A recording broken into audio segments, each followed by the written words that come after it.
So there are churches that don't have a long-standing partnership or a site that they go to year after year, and there are a lot of options for short-term mission trips out there.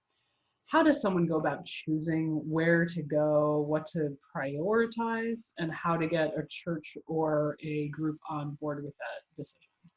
Yeah, that's a question with a lot of pieces. And I think a lot of logistics and goals to balance out are involved in this one. It's probably worth listing out the hopes and goals that you as a leader have, that maybe your board or your young people have for service.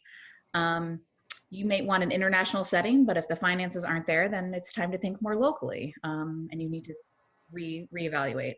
If your young people want to do hands-on building and construction, but the partner that you jump in with is a service group that does more relational type service, people might be frustrated by that experience. So again, doing a lot of, I think having those conversations before you even start networking with a partner, finding out what are the expectations.